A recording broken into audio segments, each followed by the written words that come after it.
መንግስቲ ኢትዮጵያ ዝተወሰኑ እሱራት ንነባሪ ብሄራዊ ሓድነትን ሰላምን ክብል ብምህረት ከም ዝፈትሐ ገሊጹሎ እቶም ማእሰርቲ ጸኒሖም ዝተፈትሑ ስብሓት መሓመድ ግርባን እስክንድር ነጋን ይርከቡዎም እምበኣርከ ሎሚ ብዛዕባ'ዚ ዝምልከት ህድኣት ዝሓትት መድረኸ ካብ ስምዒት ወጽሓ ንነዊሕ ክትጥምት ዝድርኽ ፖለቲካዊ ውሳኔ ዝብል ብCenter for Research and Documentation ማእከል ምርምርን ስነዳን ቅዱሳት ሃገራውያን ዝተዳለወ ጽሑፍ ካብ ማሕበራዊ ሚድያ ዝረኸብናዮ ክነካፍለኩም ኢና። ካልእ ዜና ድማ አበን ሀገር ዝኾኑ ክልተ መንእስያት ዶክተር ንነዊሕ ዳንኤልን ንጉስ ብርሃነ ዝተባሃሉ ኤርትራውያን ናይ ኮምፒውተር መሃንድስ ኣብ ኤርትራ ዓይነቱ ናይ ፈለማ ዝኾነ ህማማቶ ዘለሊ ማሽን ከም ዘማዕበሉ ተሓቢሩ'ሎ ብዛዕባ'ዚ'ውን ዝምልከት ዝህሉ ዜና ኣለና ምሳና ጽንሑ።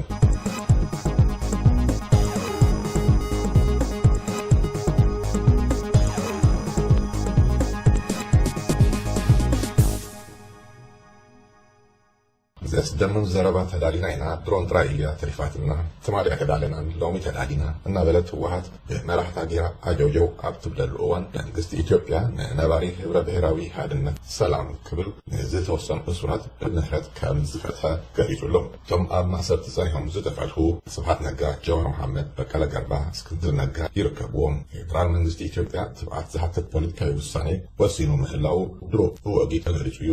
ከምቲ ትጽቢት ዝተገብረሉ ዝተፈላለዩ ርእይቶታት ክወሃበሉ ከም ዝጀመረውን ምግንዛብ ይዓክል። ኣብዚ ክነጽር ዘለዎ ውሽጣውን ኣልመካም ኩነታት አንቢካ ዓቅምካ ገምኪምካ ትርክታ ልቢ ህዝብካ ኣስተንቲንካ ጸላእትካ ዘዋድድዎ መጻወርያ ብልሃት ብምብቃስ ምልክት ናይ ሓደ ፖለቲከኛን ኣመራርሓን እዩ። ስለዚ ዝተወስደ ውሳነ ጸላእቲ ዘለዎም ሓይሊ ዝጽንቀቅ ሃገርን ህዝብን ካብ እንወት ዘድህን ምዃኑ ንጹር ክኸውን የድሊ።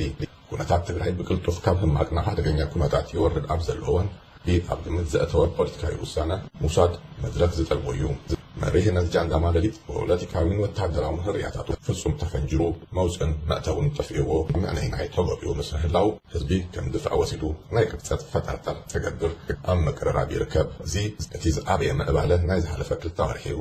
ዶክተር ደብረጽዮን ገብረ ሚካኤል፣ ሌተናንት ጀነራል ታደሰ ወረደ ወዲ ወረደ፣ ሌተናንት ጀነራል ጻድቃን ገብረትንሳኤ ካልኦት መራሕቲ ጃንዳ ማለሊትን ዝወፅእ ዘሎ ቃናታት ብህድኣት ምስ ትፍትሽ ህዝቢ ትግራይ ጀካ ኩናት ካልእ ህርያ ከም ዘይብሉ ኣምሲልካ ክንደቅ ዝፍተን ዘሎ ፖለቲካዊ ቅኒት አንደረሱ ብስልታዊ አገባብ ክእለ እዋን ዝተልቦዩ ማሕበረሰብ ዓለም ፍላይ ድማ መምህዳር ባይደን እታ ኩነታት ሰሜን ኢትዮጵያ ኣብ መንግስቲ ኢትዮጵያ ጥራይ ከውርዶ ብምድላዩ መንግስቲ ኢትዮጵያ ንዲፕሎማሲያዊ ጠለባት ገለገለ ሃገራት ኣብ ግምት ብምእታው ሃገራት ምዕራብ ንድህነት ህዝቢ ብምቅዳም ምስ ጃንዳ ማለሊት ዝጸንሐት ምትእስሳር ደጊመን ካሕዝባሉ ዝኽእል ውሳኔ ወሲዱ ይርከብ።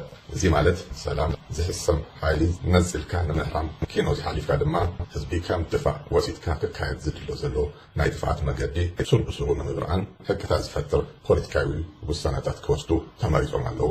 ኣብዚ ንጹር መልሲ ንምርካብ ማሕበረሰብ ዓለም ዝህቦም መግለጽታት ብንቅሓት ክንፍትሽ ክንግደድ ኢና። ኣብዚ እዋን ጸላእቲ ህዝብታት ኤርትራን ኢትዮጵያን ብዓቅምን ብከይነቶምን ገዘፊ ምዃኖም ምፍላጥ ኣገዳሲ እዩ። ስለዚ ካብ ወቅታዊ ፖለቲካ ገለል ኢልና ንነዊሕ ክንጥምት ዓወታትና ኣብ ነዊሕ መገዲ ክንሓፍስን ኣገዳሲ ምዃኑ ኣብ ምስትውሃድ ኣገዳሲ እዩ። ኣብ ወቅታውያን ውሳነታት ዕቁባ ከይሓተትና ነዊሕ ፖለቲካዊ ንባብ ክህልወና ህርያ ኣይኮነን። በዚ መሰረት ብሓንደር ዝወሃብ መግለጽታት ካብ መዓብ ምጣብ ኣገዳሲ እዩ።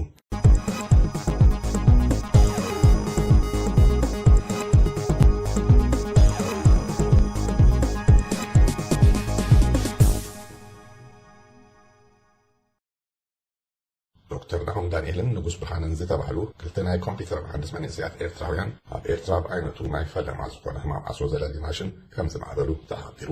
እታ ዘማዕበልዋ ማሽን ብሰብ ዝስርሖ ብልሒት ዝሰርሕ ኮይና ካብ ማይክሮስኮፕ ተንቀሳቀስትን ደረቅ ምስልታትን ብምውሳድ ኣብ ሓፂር እዋን ሙሉእ ነፀርታት ናይቲ ህማም ከም ተገሊጹ።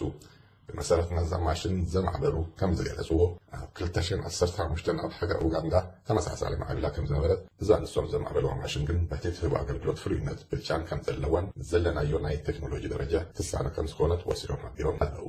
ማሽን ኣብ ዝግበር ምልምማድ ዛታ ምስ ረኸበ ዝበለጸ ውፅኢት ከም ዝርከብ ድሕሪ ምግላጾም ክሳብ ሕጂ ኣብ ልዕሊ 1,000 ናይ ፈተና ምስልታት ዝገበርዎ ፈተና 82% ልክዕነት ዘለዎ ውፅኢት ከም ዝሃበቶም ንምሕባር ዝያዳ ዳታ ብምሃብ ዝያዳ ልክዕነት ከም ዘለዋ ንምግባር ይሰሩ ከም ዘለዉ ኣብ ዝሃብዎ መግለፂ ሓቢሮም። ባርከስ ንሕና እውን ነዞም ሃገር ዝኾኑ መንእስያት ኣእምሮኩም መምልሱ ይባረክ እናበልና ንሎሚ ዘዳለናዩ ኣብዚ ወዲእና ኣለና። ጽባሕ ብካልእ ስጋ ንራኸብ ሰሰናዩ።